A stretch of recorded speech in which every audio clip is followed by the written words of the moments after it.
Hello, everyone. New business competencies, the way forward for global business. In times of confusion, friction, and pain, we require new norms of leadership to move forward. I am Rashi Khanna, founder of Rabbi Rashi Foundation, and I welcome all our esteemed panelists and all the viewers. Hello and welcome once again. Core competencies are a major strategic advantage a business can have over its competitors. These competencies help in bridging the gap between performance and opportunity, thus helping a company to be a potential leader in the industry. With new business norms, the competencies we have been knowing till now are all old. So we are looking for new normals now. Today, we will talk about leadership to understand the new norms of leadership for global businesses. With the help of our esteemed panelists from all over the world, you've been very kind to come on a Sunday on a show with us. Thank you so much once again. So I would like to introduce my panelists. Dr. D.K. Bakshi, representing South Asia, then known as Mr. Motivator. He is the Chief Mentor and CEO of Global Talent Company. Johan Kotter, representing USA, he is the director at Specialty Group Monde. Johan is the creator of Travel for a Purpose Educational Experiences. Mr. Gaurav Prakash, representing India, entrepreneur and co-chairman of PhD Chamber of Commerce and Industry, Uttar Pradesh. Tanu Vaswani, representing London, actress and founder of Thumbprints, is a successful professional in customized commercial sales. We have Melanie Calve, representing Spain, video strategist, founder of Expert Channel TV. She helps people establish businesses and overcomes the fear of camera. We also have Pia Singh. She's the co-host, a business consultant and head of strategy and entrepreneurship development at Global Talent Company. Hello and welcome to our show. So let me start with Dr. D.K. Bakshi. Thus, you know we are discussing leadership today. I would like to ask you, what is the new definition of a real leader? Over to you, sir. First of all, it is really an honor to be here with you, Rashi Foundation, with Rashi and my wonderful panelist, JT, Gaurav the Great from Lucknow, and Melanie comes from Spain, and John comes from Boston, and Tanu coming from London. What a combination, Rashi. Compliments to you for putting this beautiful, wonderful panel together. It was amazing to see this wonderful, beautiful faces around. Now, when you talk about, the definition of a real leader, you say, that's what you're asking me? You're asking me the question. I can't hear you. You are muted. What is the new definition of a real leader? Absolutely. Let's go now, 2020 forward. Yeah. Now, before I move to that, before getting into that new definition of a real leader, I would surely like to say that the present time is a big lesson to all the leaders, be it political, spiritual, community, or business leaders. Hope all of you agree with me, as this has been one of the most testing times for leaders at various levels. In fact, when I am saying the testing time, I mean, how did they adapt, behave, communicate, and demonstrate their leadership?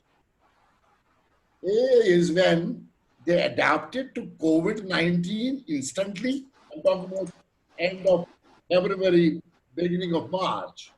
B was, how did they behave, especially when They are public figures, and we see all of them on the television. See, how did they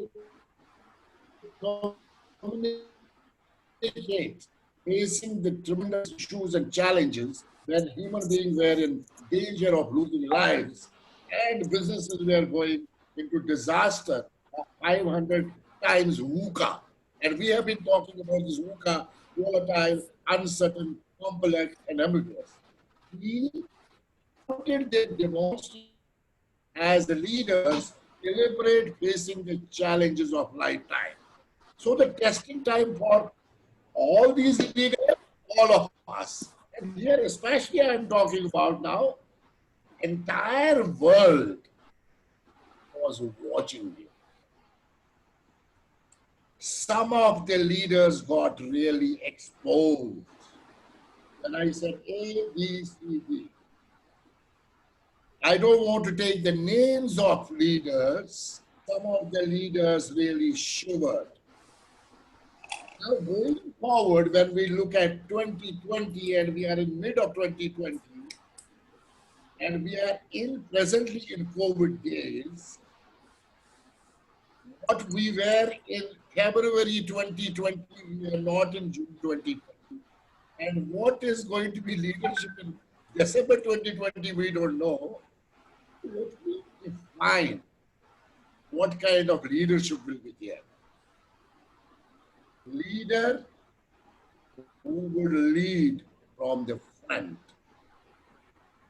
When things will go wrong, it is the leaders that take onus of going forward and taking control of situation, preparing for situation in advance, and mitigating the risk and moving forward. That is what L will be leader. He will be engaging and exciting everyone for the future while taking control of the present. Knowing that present is going to be past soon, we have a bright future surely. No panic. We are here to get into the next level of vision. A will be aligning people and business and communities together, making all stakeholders as partners for survival and beyond. And D will be developing, delegating, demonstrating the power of people. Again, it's the power of people. As without people, there is nothing. And he will be empowering to the lowest level, lowest rank, bringing in ownership at all levels. And R will be rolling up the sleeves to drive change, as change is the only permanent feature. No change, no growth. Because COVID-19 is a huge change in our way of working, way of leading, way of running, way of moving forward. Business models are changed. So need people to change continuously. So that is the kind of leadership we will be looking at when we get into post-COVID. But this will keep on changing because we don't know what is going to be new normal. So nobody is sure. This will again change because change is the only continuous process. Change is the only permanent process. Thank you very much. That was very insightful, sir. I think the whole world knows you, but I would request you to quickly introduce yourself to us once again, because I was so excited to hear you that I just forgot to ask. Quickly, 2 minutes, please do that. Yeah, my name is D.K. Bakshi. I have been in the field of human resources and leadership last over 20 years, 3 decades. I am a proud global Indian, and I have worked in at least 4 continents now: Asia, America, Europe, and Africa.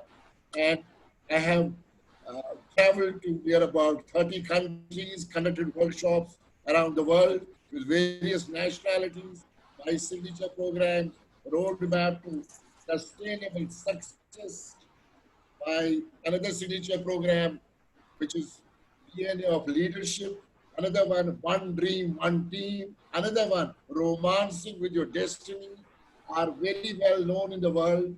And I enjoy being with people. I am a people person. And even presently, whatever I'm doing, I am romancing with my destiny. That is me, all the time available, 24/7, wherever you are, 4 to 5 flights in a month. But lockdown last 120 days. I can't afford to do that anymore. I want to get out and move, and travel, and meet people and hug people. So I give all of you an e-hug. Thank you very much. That's wonderful, sir. Thank you so much. Over to Johan. I would request you to introduce yourself and also your question. Are real leaders born or made? Over to you.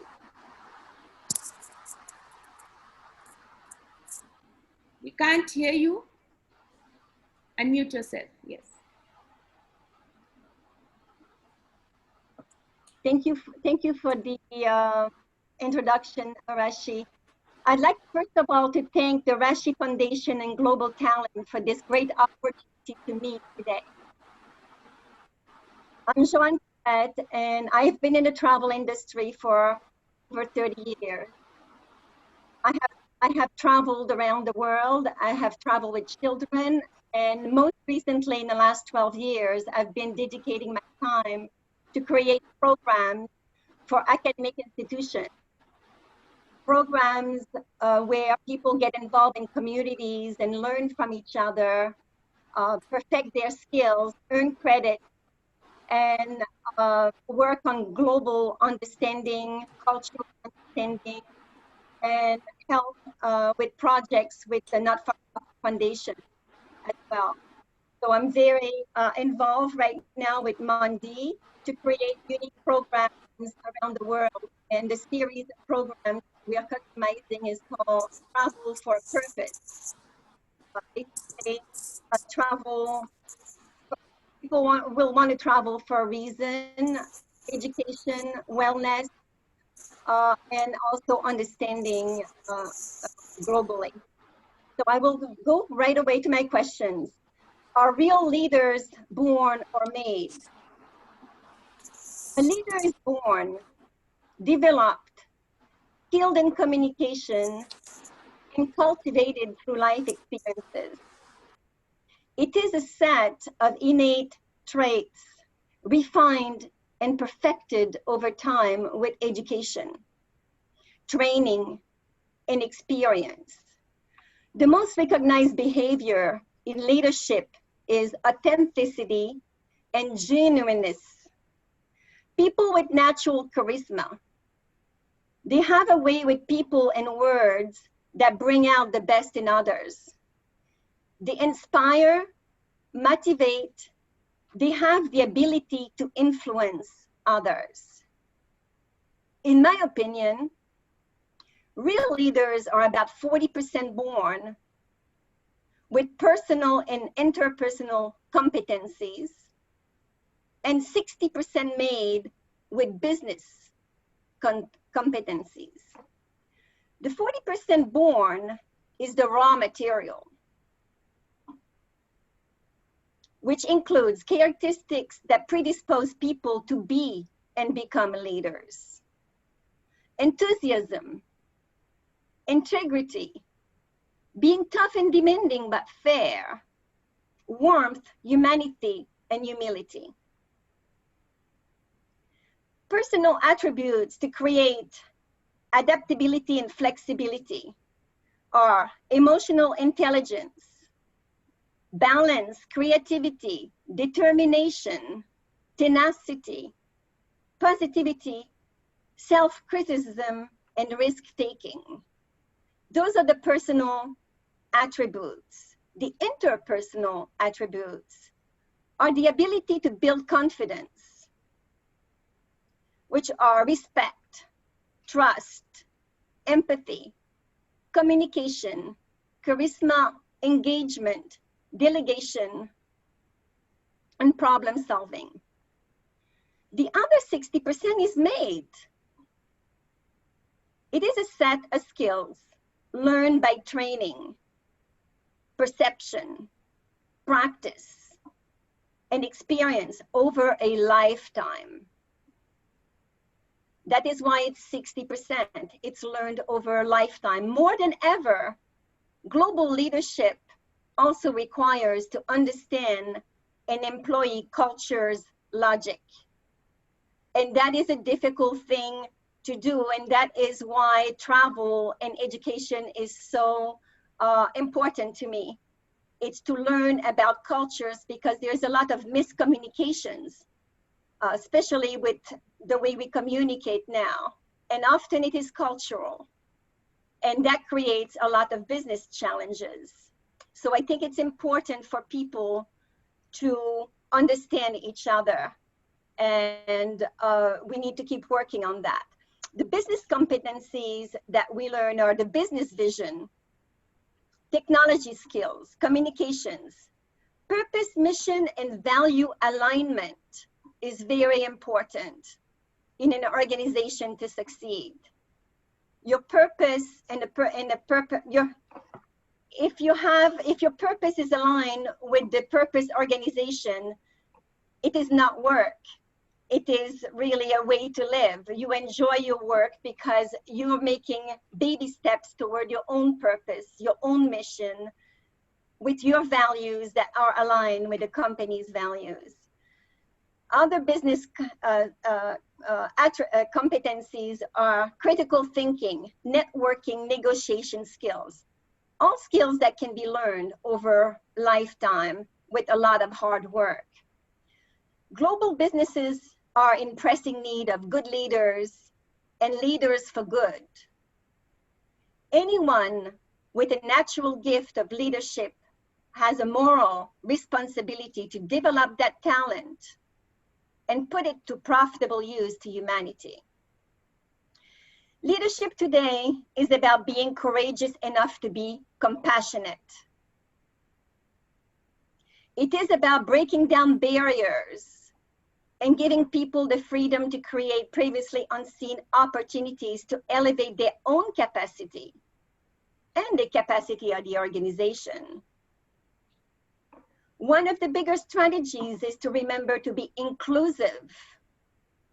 Successful strategies rely on a leader's global management mindset and how well they impress this on their team. Real leaders are resilient leaders.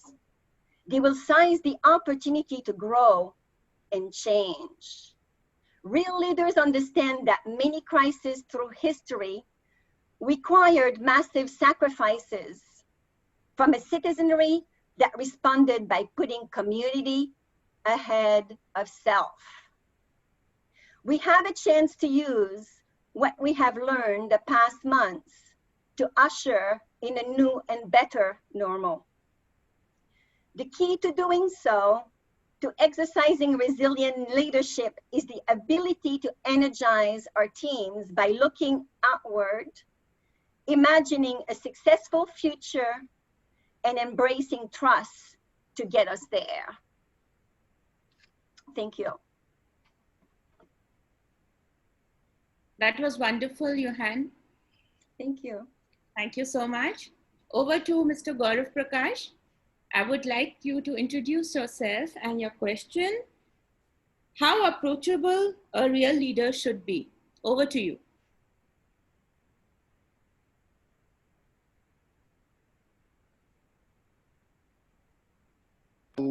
Yeah. Sorry. So first of all, good evening to all the respected dignitaries from all across the world. And Rashi, I'm so proud of you. You belong to the city of Lucknow, which I belong to. And you're making us proud by your wonderful initiatives and by getting all the people under one roof. So my full compliments to you for your work and your initiative. And as far as me is concerned, I belong to the city of Lucknow, the capital of Uttar Pradesh, and happens to be the 5th largest country in the world in terms of the land bank and the people. Uttar Pradesh, which stands as UNP. Uttar Pradesh happens to be the land of U unlimited and P possibilities and positioning. And trust me, today, every seventh person across the world belongs to Uttar Pradesh. So you can imagine the potential of where we belong to. And I'm very proud to say I belong to the city of Lucknow. And a city of Lucknow happens to be the city of culture, tehzeeb, brotherhood, and the pure example of being a secular country, and a secular example of being a secular positioning about it all across the globe.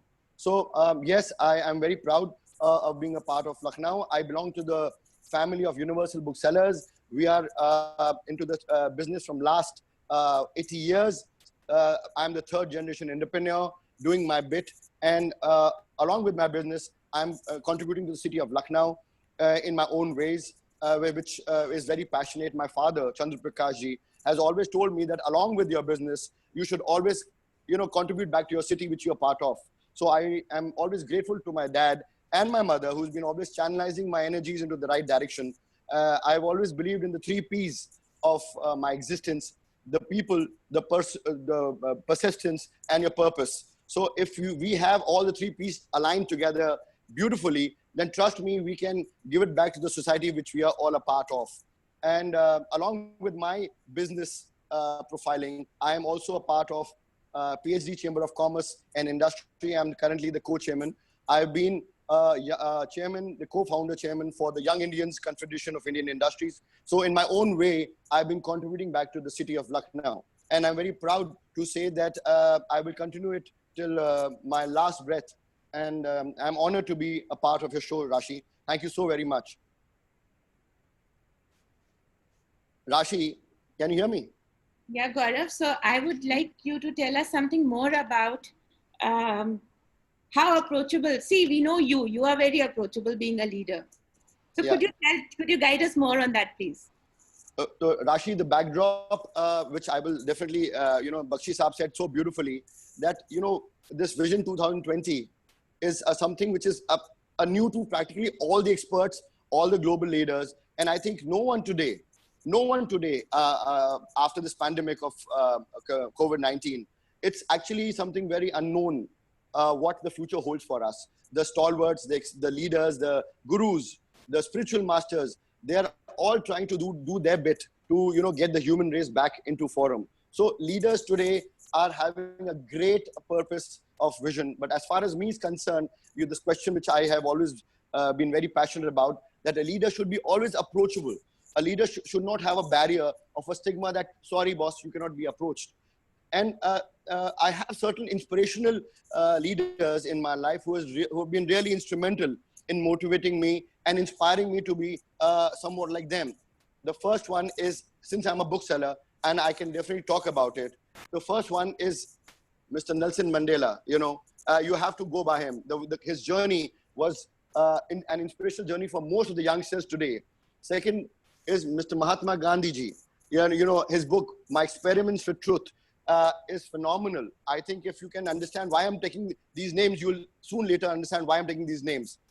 The third is Mr. APJ Abdul Kalam.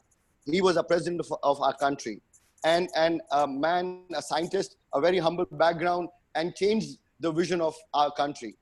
We have Mr. Dalai Lama ji, the most inspirational gurus, the spiritual masters of current times, and the man who is getting the entire world a message that peace and love is so important in today's time. And last but not the least, a true warrior for Indian history, Mr. Subhash Chandra Bose. So if you come to know about it, there are 5 pillars of my life. The parents are obviously the biggest pillars in your life, but you definitely have leaders in your life which are constantly motivating you to do a difference and to make a difference to your life. So when we talk about Nelson Mandela ji, Mahatma Gandhi ji, APJ Abdul Kalam Sahab, Dalai Lama, Subhash Chandra Bose, what was so common in them? The biggest common thing was they were approachable. They were there for their own people. The country, the nationalism was at the top priority, country first. And then their own world existed. They were there for people. So when we talk about their attitude, their motivation levels, the self-esteem, the interpersonal skills, the values and the visions, teamwork, emotional quotient, the spiritual quotient, and adaptability quotient, the goals. So all these things, when you club it together, you see a different kind of a leader, which is within them, which is around them, and which is for them. So they were leaders who were there to drive the change. They were not the leaders to watch the change. They were always wanting to make a difference to the people all around them. And एक बहुत अच्छा शेर है, because I belong to the city of Lucknow, and I will definitely translate that also in English for all my audience all across the globe. So they say, सफलता वो नहीं है कि आसमां को छू लें, सफलता वो नहीं है कि आसमां को छू लें, सफलता वो है कि आसमां को भी छू लें और पैर ज़मीन पे हों. So I will translate this for my English audience also. Ki success is just not about reaching the stars. Success is also about reaching the stars and keeping your grounds on the feet. So it is very important when we talk about leaders. They have been always inspirational by being at the grassroots level, yet making a huge change in the global arena. And the interesting part about all these leaders were, Rashi, there's a very big difference between confidence and arrogance. These people were confident people. Arrogance has an element of, the self-superiority thing and demeaning others around you.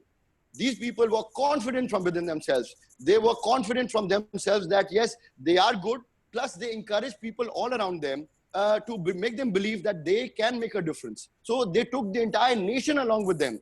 And they were just not simple, a one-man show. They were a teamwork. They are ideas. Nelson Mandela still is an idea.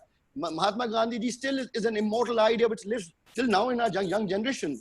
They are not here for a span. They are there for lifelong. So we all need to understand the power of ability, motivation, attitude, educated mindset is the reason why leaders today are making a difference. And this makes you approachable.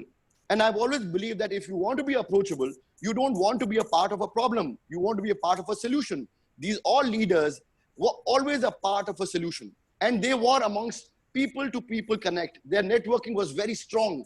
They always understood the empathy and sympathy of people. They didn't, humiliate people. They were not autocratic.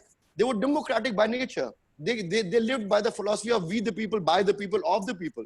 So I think in totality, if we all understand that leaders, what ma'am Johanna also said, leaders are also not made, they are born. It has to be something from within themselves that nature cannot be bestowed on everybody. Leader has to be sensitive. Leader has to be, full of compassion, love, affection.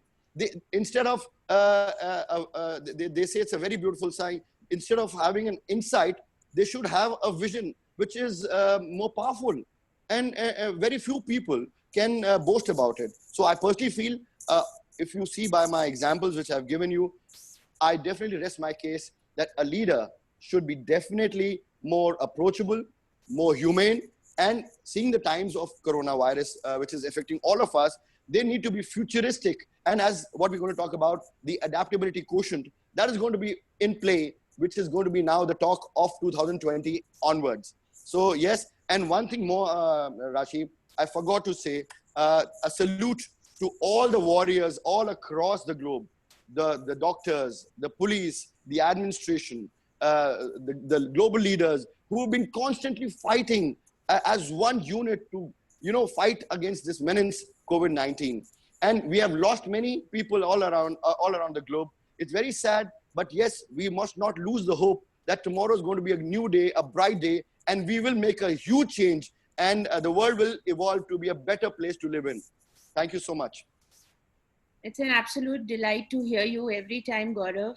And we are really proud, and I am proud to be a Lucknow girl, always. So thank you so much. Over to Tanu. Hi. Hi, Tanu. Please introduce yourself. Yeah. So first of all, I'm so happy to be a part of this panel. Such a really wonderful and passionate people on the panel. And thank you so much, Rashi, for inviting me, and to Global Talent for hosting this. So I just wanted to kind of say that I basically have 25 years of experience working in the media industry, and I have I worked in India, and currently now I'm working in London.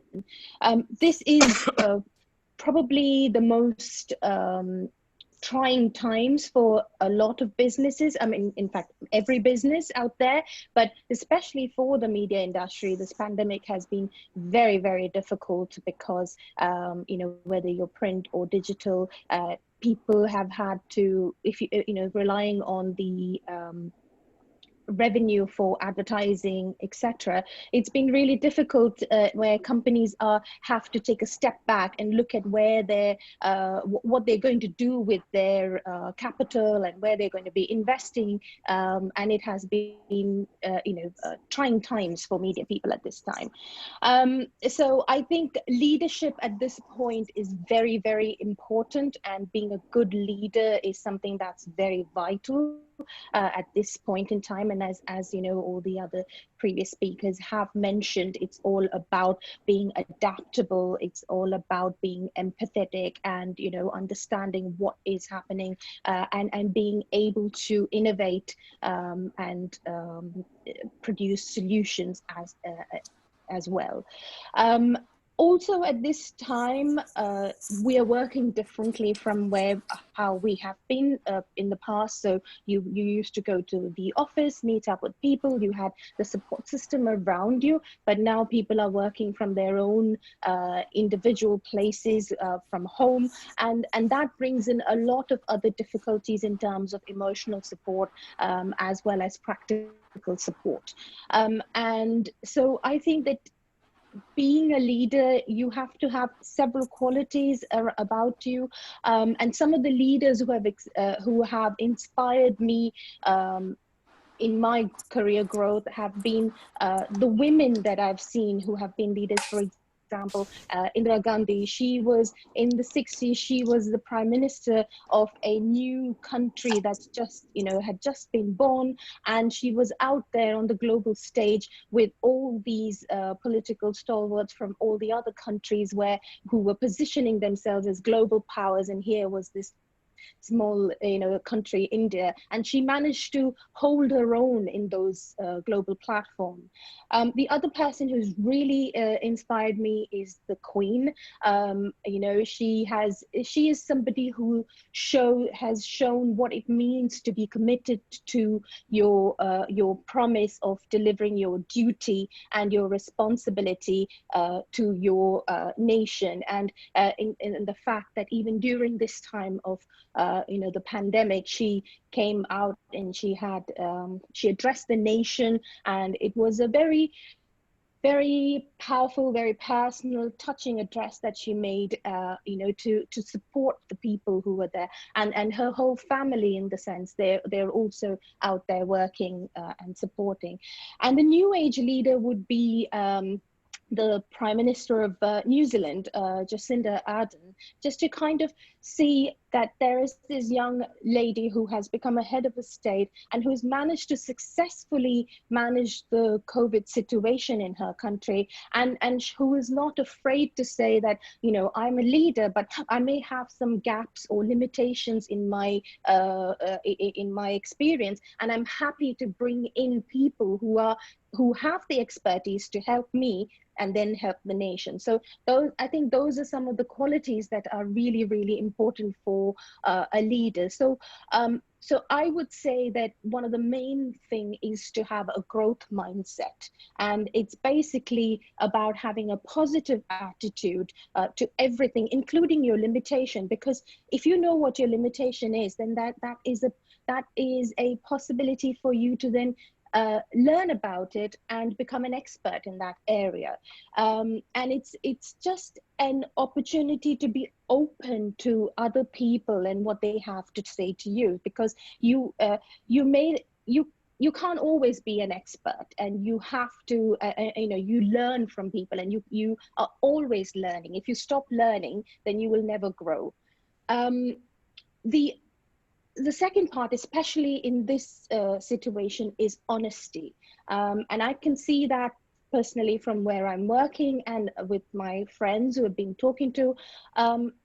as a leader, you have to be very honest with your team and your group, because if there is no honesty, and especially at this time where you are sitting away from your office and you're working in a silo, and you don't know what's going to happen. So the people in the UK, people have been furloughed and now they're coming out of furlough, and there may be a lot of redundancies that are going to happen. So you are there in your mind thinking, oh my God, what's going to happen to my future? And you have no a communication from your team leaders to say, this is what is being planned, these are the different stages, this is what's going on. If you don't have that, then your team member is not going to perform as they need to be doing at this moment, because they're going to be worried about their own personal problems.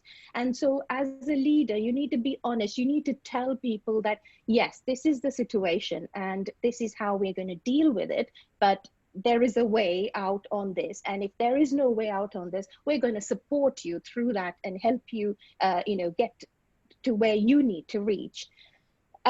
And then I think Dr. Bakshi had said this about being accountable. So that is also very, very important, because it's not just in the pandemic time, but at any point of the time, a leader has to be accountable on what in every part of their function as a leader.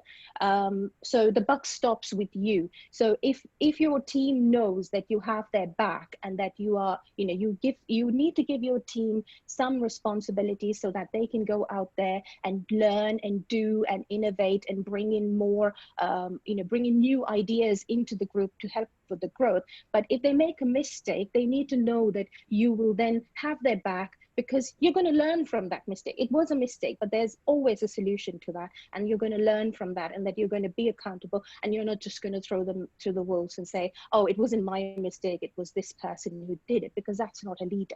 So accountability is the other one. And building a good work culture, because as Joanna said, you have to be diverse in this thing.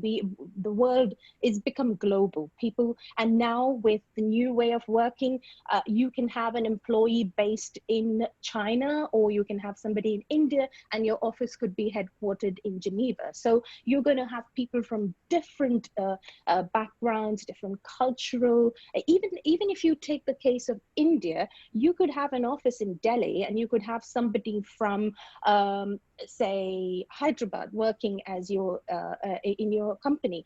But the mindset of a person in Delhi is completely different to a mindset of a person in Hyderabad. And you have to take into account the differences between those, cultural differences. So you could have a overall plan of how the company can run, but you also have to have a micro plan of how each of these different regions, how you can take into understanding of those cultures and those different backgrounds, especially if you're going to get more people like women or people from other genders joining. Then how do you understand their sensitivities and their backgrounds, and how you can then provide them with the tools and the ability to work to their best ability within their scenario. And then I think one of the other most important thing is also to recognize effort. So that is something I feel that you have in a team. You will have people who are very confident and who will come across every time they do something, they will come across and say, oh, I've done this and this is what I've done. I'm working on this case and I'm doing this thing. I'm working on this project. But there are people who may be quite introvert and quite shy, but still doing a really, really good effort. But they don't talk about it, but you need to appreciate them, because even just a small word of appreciation to an introvert or to somebody who has a lack of confidence or has an idea of unconscious an imposter syndrome, for them, if you give them that little encouragement and say, oh my God, that's amazing, you created this Excel sheet to make everything fantastic for us, that's a fantastic thing for us. So you do recognize that. And again, in this pandemic situation, when people are working in silos, it's always good to have a weekly catch up and say, oh, this person has done this, And these are the kudos to the team for working at everything. So I think these are some of the main qualities of leadership. As you can see from my sales background, I can talk quite a bit. That's very informative, Tanu. Thanks a lot. We have somebody from Spain, Melanie Falve. Please introduce yourself and tell us, do you think real leadership is adaptive? Over to you. Okay, thank you. Thank you, Rashi, for putting this together. And thank you for everyone who's joining and watching. I hope this is interesting. And I really look forward to all your questions so we can have this conversation. So first of all, I'll introduce myself briefly. I'm a multi-passionate person. I've always been an entrepreneur. I think I was born one. So I was always looking for the next new venture, something exciting. But right now, what I am is I'm a video strategist and the founder of Expert Channel TV. And I just love to give people the space so they can shine. So I'm not so much about telling my story. I'm more about helping others step up, tell the stories, because some people have this amazing message. They're doing incredible things in the world. They are leaders, whether that's locally or globally. And I'm really proud that we've been able to provide a platform for them to tell those stories and to get a bit more reach so that other people are inspired by their stories. So now regarding your question, so let me just show you something first. So I want to show you this. Let's pretend that this is a leader's vision. A leader needs a vision, okay? There's no vision without a leader. There's no leader without a vision. So why did I choose this? This is a clear container. It's clear, it's a container, but it's open. So it means we can still put things in. It has to be adaptive. It has to be ever growing. Now, why is it clear? Because I think a vision needs to be clear and transparent. The only way you're going to be able to inspire other people to join your movement, your company, your vision is if you make it crystal clear for them. And if you are transparent about it. I love what you were all saying, and Tana was saying, if you don't know how to do something, be honest about it. Exactly. We don't have to know everything about everything. We might know something about a very tiny or very specific field of expertise. There's nothing wrong in bringing the best talent you can find to make that vision really grow into its best possible vision. Now, here's the thing about the question, does a real leadership need to be adaptive? Well, let me show you something. And I think with all this COVID situation, if there's one good thing that we can be, I think, proud that we've learned, maybe very fast because we had to, is to be adaptive. You know, people who have not been able to adapt fast are having a really, really hard time. So let me just show you something. This is the leader's vision. And this is your behavior. If you're not adaptive, this is what happens. No matter how I move this, there's no way I'm going to be able to fit this here, okay? This is inadaptive behavior. This is an inadaptive reaction. I'm fixed in my ways. I'm fixed in the way I have been running my company, my movement, my people, my team, and I cannot see anything out of that.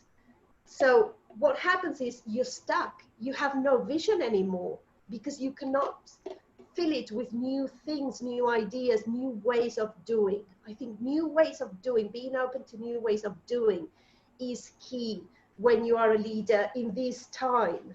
And the thing is, we have all the tools, we have the technology. It's just about opening up our vision, you know, looking around us instead of just looking in front of us. And this is what happens when you become adaptive. When you become adaptive, you find new ways. So what if I cannot use the same ways I was using before? There's nothing wrong with that. If I find new ways, I will be able to continue with that mission. I will be able to find new ways of doing. I am flexible and I will survive. And I would like to add on to this being adaptive or inadaptive. I would add something that's really, really interesting. It's being proactive or being reactive. I think people who have survived the COVID-19 situation in business, people who have actually thrived, it's because they have not only been reactive, which let me just very briefly explain what it is. Being reactive means you see a problem and you react to it. You find a solution to that problem. That's good. That's very good. There's nothing wrong with that. But there's something that's even better. It's taking that reaction a step further in time, a step before in time. So when you are proactive, you're actually finding solutions before the problem arises. And that is what's going to give you real success. If you're able to look around you, read all the signs, and the signs are always there. You just have to take the time to listen, look, watch, sit, and then react, and then give people a solution before the problem exists. Now, there is a problem with this, and it's that sometimes people are too impatient. So let me just tell you a very, very short story. Back in 2016, somebody wrote a book about backdrops, video backdrops. You know, when we go on video, everybody has something behind them. And now that we're doing all these Zoom calls and video conferencing, people have become very creative with backdrops. So you have a green screen and you change, and you're like in the Himalayas or you're on the beach.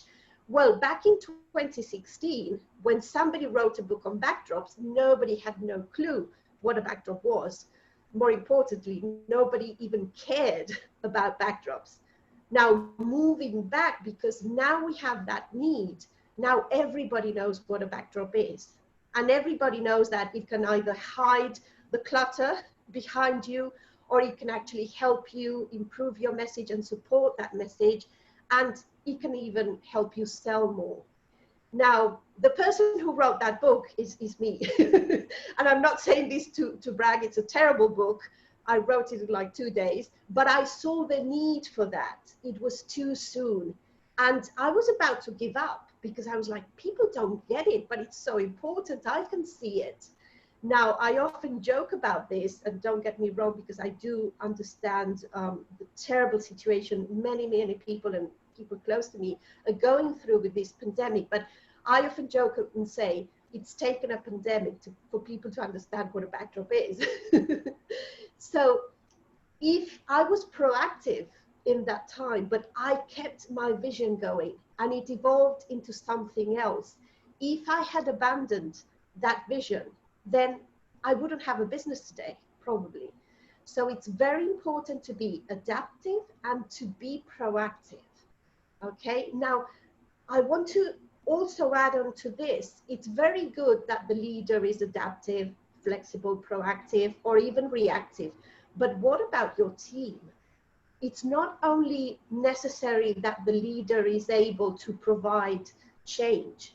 You need to make that change as comfortable in a way. Change is never comfortable, but as comfortable and safe as you can. People are usually scared of change because it's uncertain. You don't know what's on the other side. Everything we don't know, everything we cannot control, we're scared of. And the majority of people are scared of change. I think it's your duty as a leader to make that change, make that transition as safe as possible for your team members.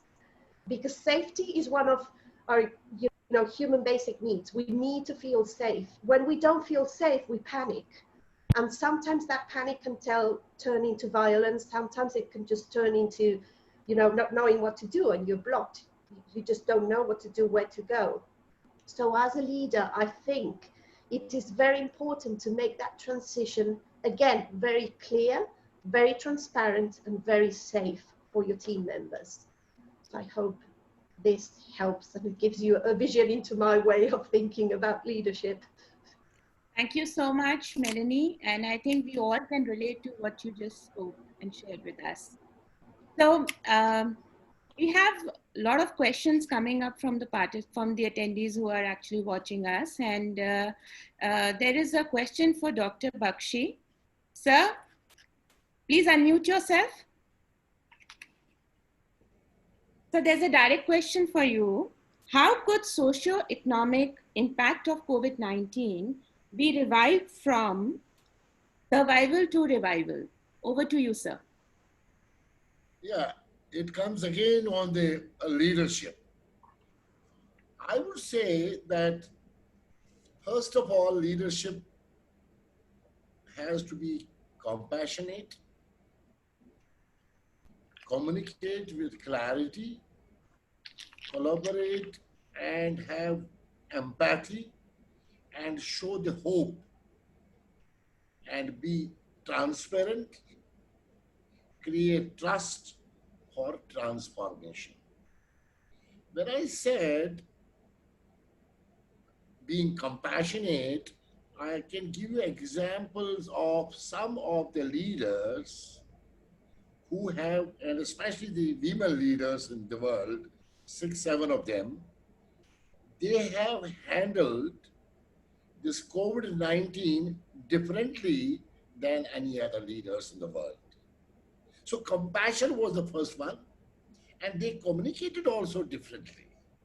When you look at some others who communicated differently, and look at even our own Indian Prime Minister communicating differently.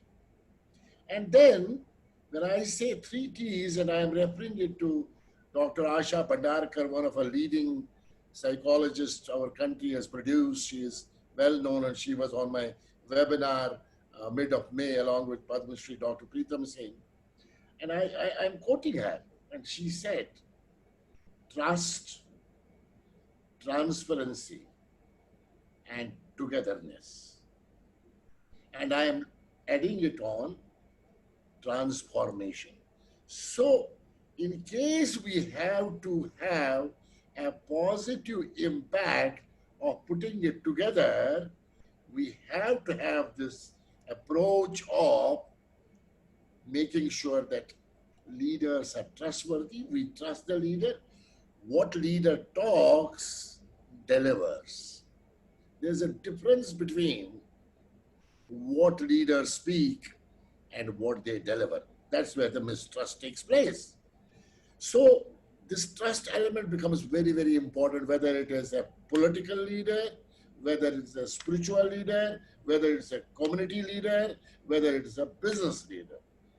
So the moment trust fails, everything fails. So we have to ensure that there's a trust. Second, there's a complete openness. Because many of the speakers already talked about transparency. There are some countries in the world today where we question on transparency. We don't know what's going on. So I don't want to name the country. So when the leader is transparent, then the third one is togetherness. That means whatever difficult situation we are in, let's together face it. And together face it means not only as a community, as a country, together as a global world face it. So in case the people around the world face it together, it will lead to transformation. It will lead to transformation of saving lives. In fact, going and saving the businesses also. Whatever is destroyed is destroyed. We can't help at this point of time. But in case we have to reboot, rebuild, revitalize businesses beyond COVID, it has to be an approach of togetherness, which will be transformation. So therefore, we need not to worry. World is still looking for great leaders, but there are great leaders around. Whether I am talking about political or the business leadership. So companies also have some great leaders around. So they will actually work on, when Gaurav was talking about 3 Ps and I talk about 6 POPs, they work on that power of positivity, power of perseverance, power of persistence, power of passion, power of performance, and the power of pride. So this 6 Ps will take us to a new normal, which will again change another new normal, which will again change another new normal. Nobody knows. So we are not here to give you a gyan that this is what's going to be happening. No way. Nobody can talk about it. But in case we have the 6 P's in our mind, and in case we have this 4 T's, Dr. Bandarkar, I have added one more T to your 3 T's, leading to transformation. I think we will move forward into the next world of highly tough, difficult, competitive environment where VUCAs will be 500 times VUCAs. But even then, we will fight the COVID. That has to be the passion of a great leader. Great leaders are actually who show the vision, who give a Himalayan dream. Padma Shri Pritam Singh said, Himalayan dream, going to the next orbit. And those leaders who show that kind of a vision, that going to the next orbit and be with them, not only show, be with them, they are always respected. So Dalai Lama, APJ Kalam, Gandhi, Nelson Mandela, he talked about many other great leaders, Subhash Chandra Bose. We will always respect them. Yeah, somebody talked about, I think Tanu talked about Indira Gandhi during that time. I don't know, the times have changed, but of course, there was some time where I even could respect Indira Gandhi, but that was past. In present situation, probably it's totally different. Look at the present Prime Minister of the country. He's a real global leader. He is making global world to be transparent, to develop trust, to be together, to transform global world, irrespective of color, caste, gender, nationality, religion. That's what the leadership. So we will walk to the next level of excellence, surely, and be positive. Thank you very much. That's amazing, sir. So since we have panelists from all over the world joining us for this seminar today, there is a common question that has come up from our foundation, and the youngsters at the foundation want to know this. So please feel free, who wants to say first. Let me ask you the question. Do you think AQ is the new leadership quality for global business? Gaurav, please start. Hi, back again. So yeah, this is a very interesting question you have asked me. And yes, AQ is the new phenomenal of today's mindset, because things are changing. And I have always believed that, Melina, I must say, the kind of example which you have shown us of being adaptable was simply out of the world. A small way to put all across so simply that if you can't adapt to this current situation, you'll be a miserable failure. So yes, along with all the qualities of a leader, adaptability is very important. And if countries who are unable to adapt, who are unable to understand that there is a problem of change, and change is the only thing which is constant, it's constantly happening. Like Bakshi Saab said, you cannot control that change happening. And leaders of yesterday, and leaders of today, and leaders of tomorrow, they will keep on evolving to better, evolving themselves to, earlier it was EQ, then SQ, and now AQ. So adaptability. But for me, I would like to add one more thing.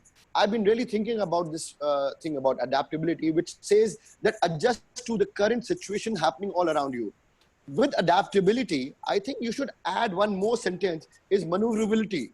When you can maneuver yourself with adaptability, then that's a fabulous combination of, having that vision of a leader coming through. For example, like when we have this fighter jet, if you know about fighter jets, when they're designed, their entire design is unstable. They're not stable. Their design is unstable so that they can maneuver themselves beautifully and escape the enemy. And what is the interesting part about them, the maneuvering aspect, is the thrust, what the engine gets. And the thrust helps the fighter jet to maneuver itself. So if we don't have the power to maneuver a jet engine, how can we maneuver the government? How can we maneuver a nation? We have to have the vision. We have to have the power. We have to have the focus to adapt, maneuver in such a way that things can change and fall into place. And today, when we are saying globalization, which is taking place and which has no boundaries today. If you see today, the global world today has no boundaries. And the aggression made by China today, let's be very honest, let's talk about what China has done. And sir was very hesitant to take about the name of the country, but I'm taking the name China. And why I am very upset with one factor is that globalization got the entire world together. But in the same part, in the same side of the second coin, economies started overruling other countries through their power of controlling them with their own products. Today, countries stopped believing that they could manufacture their own products. They stopped believing that they could make a difference to themselves. They started heavily relying on China.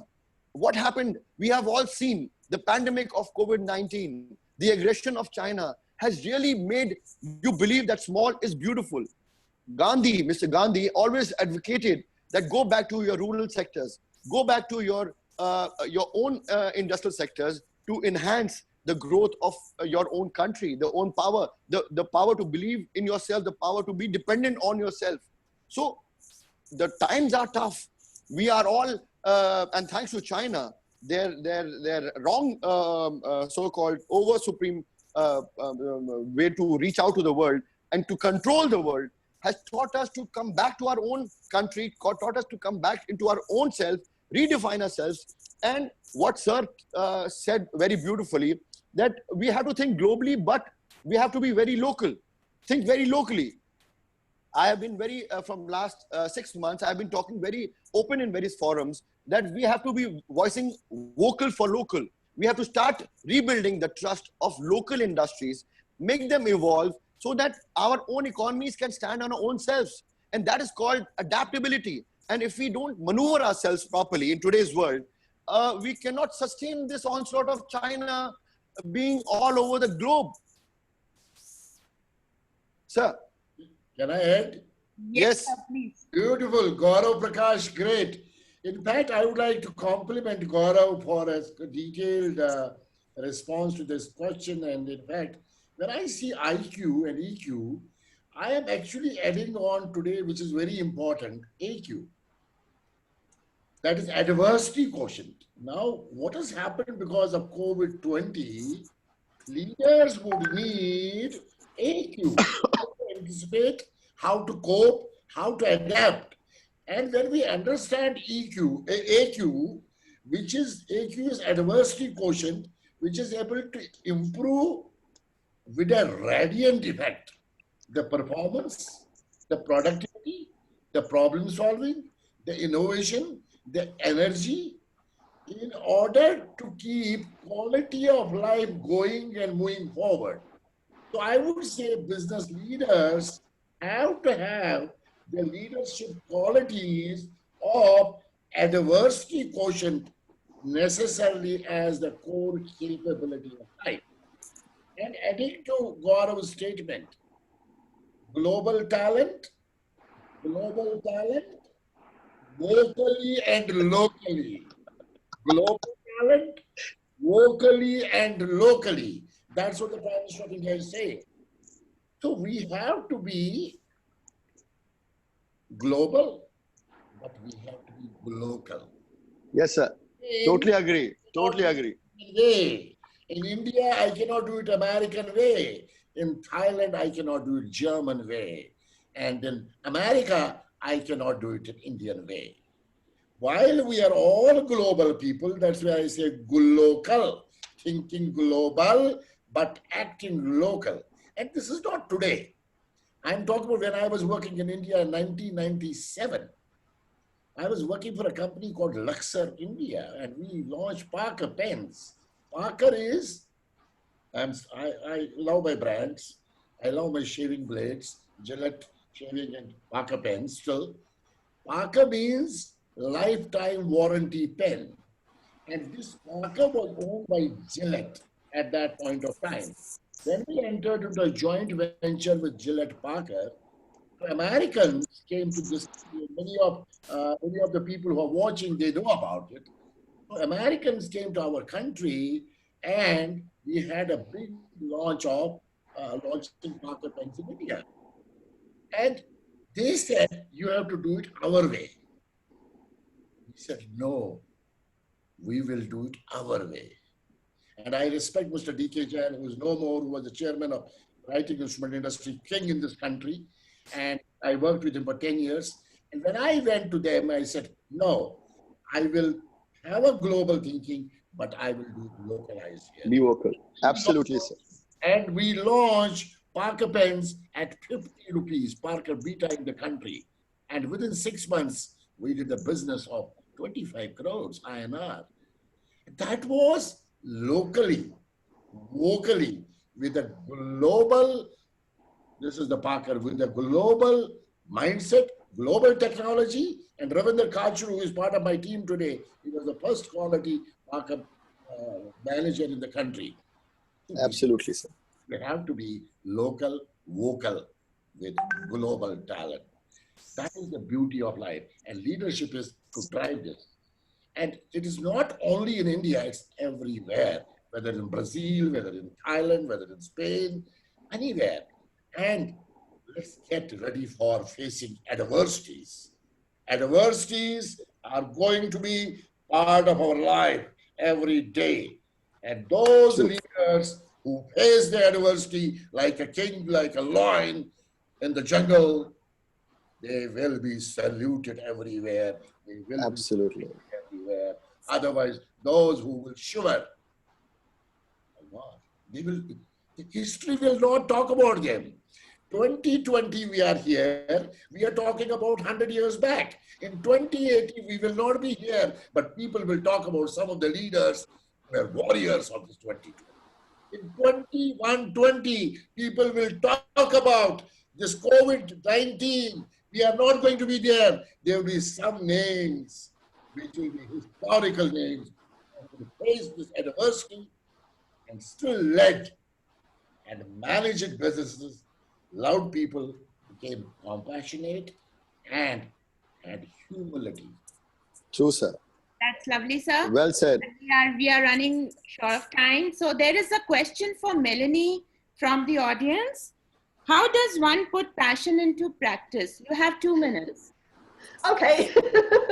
Well, I think when you truly believe in what you do and you truly believe that what you do can change somebody's life. We're speaking about leadership, but I truly believe that you can be, everyone has a potential leader inside of them. I know this is a bit controversial because there's different theories and not everybody agrees, but I truly believe this. Some people are just not interested or not able to unleash that leader from within.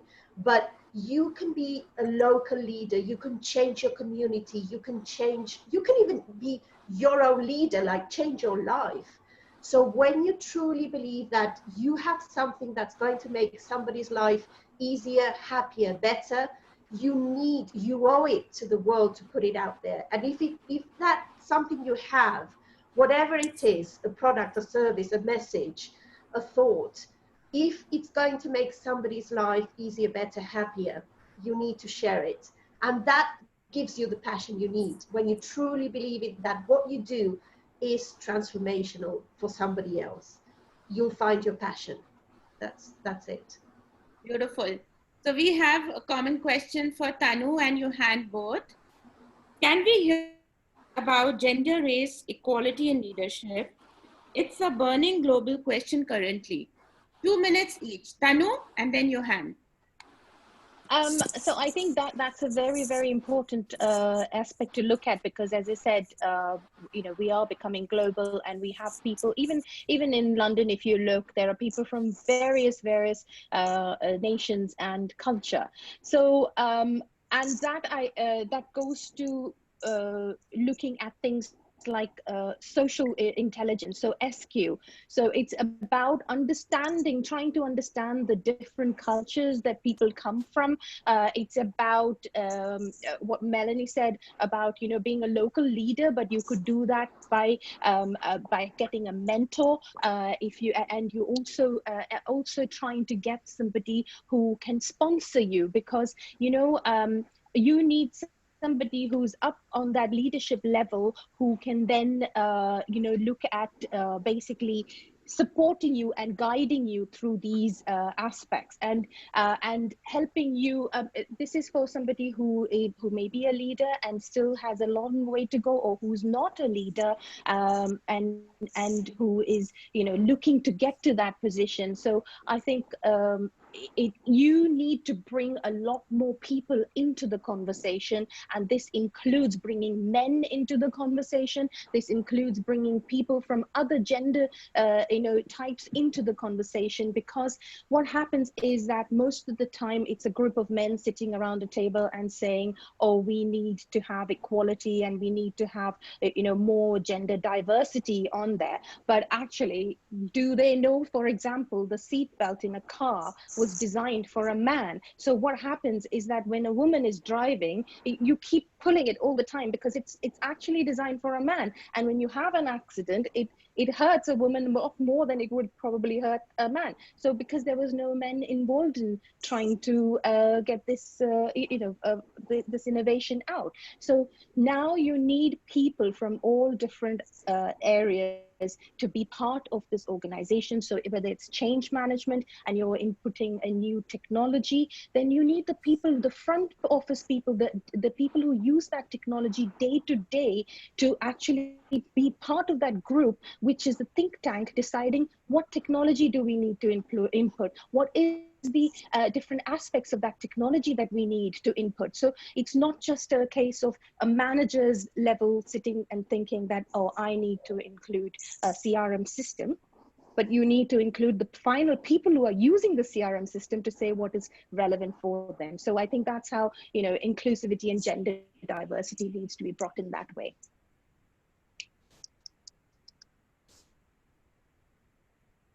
Rashi, you're on mute. So Johan, can we have your views on this, please? Yes, that was very well said, Tanu. I think one of the bigger strategies is to remember to be inclusive.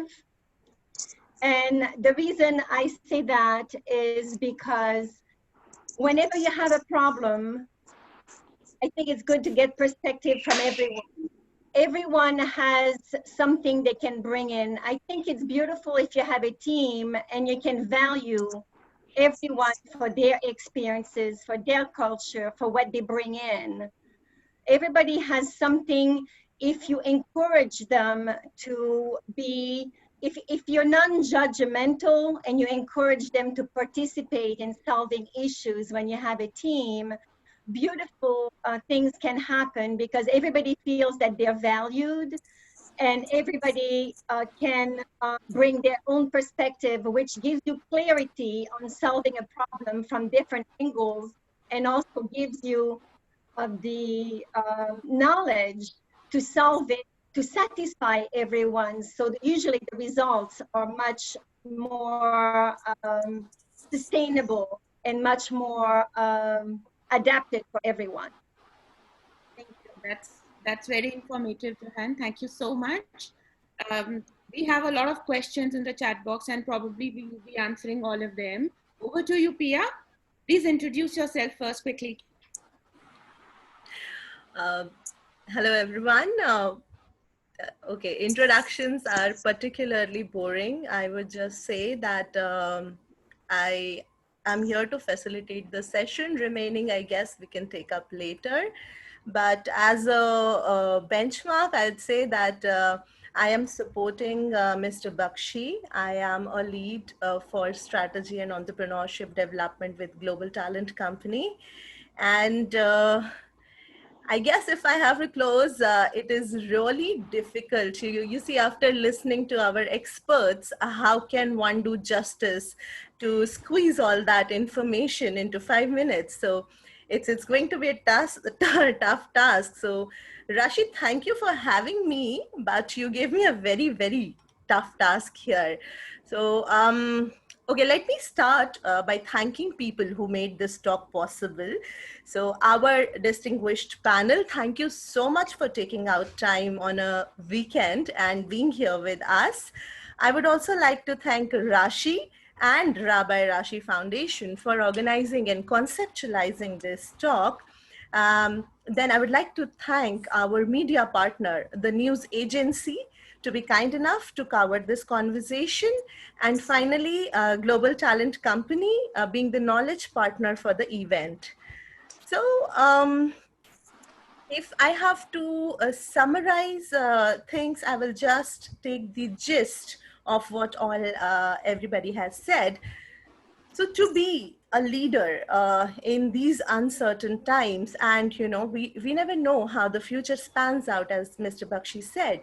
So you have to want to lead. So leading can be gratifying, often exhilarating, but it is also lonely. And then Mr. Bakshi gave us 6 P's to get to our new normal. Then the second thing could be that, we need to work out the key people to keep on our side. So as an example, after the Great Depression in US, the Democrats, they brought together Southern whites, Northern blacks, the working class and the liberals, and that served them well for decades. And if I join it, what has been conversed so far, I'd say there needs to be trust, there needs to be transparency, and there needs to be togetherness. And that together will lead to transformation. We also heard that it helps to be a good communicator. And that means, above all, understanding your audience. It also helps to listen. For example, in the Cuban Missile Crisis, perhaps the single most terrifying moment of the Cold War, President John F. Kennedy insisted on hearing his advisors' different points of view before deciding on how to deal with the Soviet challenge in Cuba. As Kennedy also demonstrates, choosing good and independent subordinates is a safeguard against making bad decisions. And decision making in critical times is what we really need right now. If you can foretell the way the currents of history are flowing, you may be able to write them. So we were talking about history, and I would like to add that Bismarck famously said that a statesman must wait until he hears the steps of God sounding through events, then leap up and grasp the hem of his garment. And he did that when he maneuvered across the chessboard of Europe to create the new state of Germany. So effective leaders are able to manage both day-to-day issues that press in on them, as well as the bigger picture. This is where probably knowledge of history helps, as it shows patterns amidst all the noise of current events and reminds of possibilities other than those we are used to. There was a reality check in between. So a leader can have all the qualities that make them great, from determination to vision to sheer ability. But if you don't have the luck and the good timing, you will not get a chance to show what you can do.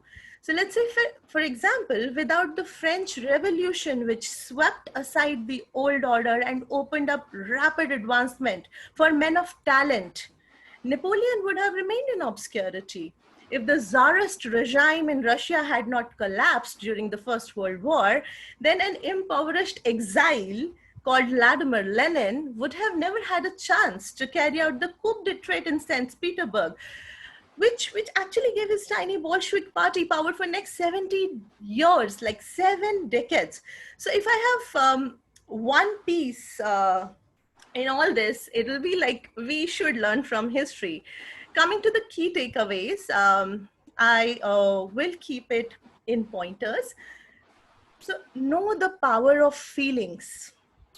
Leaders who just focus on results do not do nearly as well as those who also pay attention to relationships.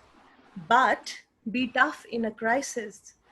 The only time people definitely want a take charge, decisive dictator is during a crisis. Know what makes your employees stay and what makes them leave, but judge only by what they are good at. If you want people who are competent at everything, you will end up with a team of mediocrities. Hubris is a leader's greatest weakness. Now, for people who do not understand hubris, it is just, in simple language, do not get full of yourself. That's the downfall of nearly all great leaders. For people who do not know the term, hubris is when you live in an environment where everybody constantly tells you how great you are, and then you begin to believe it. We talked about culture. So culture is what you do, not what you say. Cultures are formed by the behavior that is rewarded in a company, not pretty words. And know thyself. Knowing yourself is the most important thing that a leader can do. And also knowing the difference between the leaders and managers. Managers are about processes. Leaders are about people.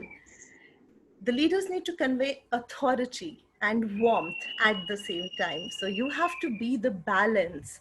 And whether it is Corona, whether it was First World War, whether, there might be other instances that could probably happen in future, the only thing that we will always have in our hands is we can assess where we are, we can decide where we want to go, and then build a strategy to go there. And that is applicable in every situation that we might have faced or we could face in future. So with that, I would like to thank the audience for being here with us, and thank the distinguished panel for their thoughts, their views. Thank you so much, everyone.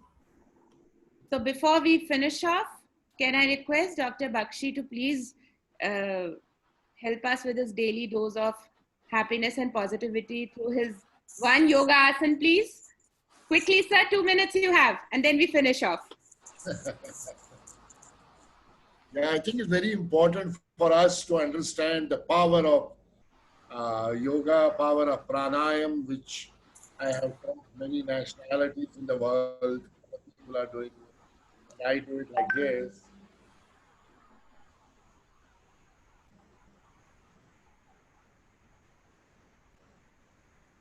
And then you can do this way. This is another beautiful, wonderful.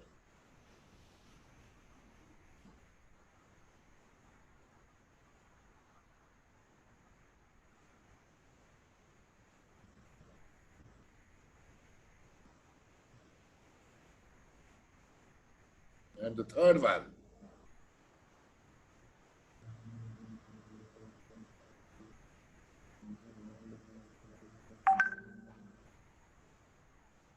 We don't have that much of time, but in case you do these 1, 2, 3 regularly, religiously, at least 30 minutes in the morning, you have the power of passion.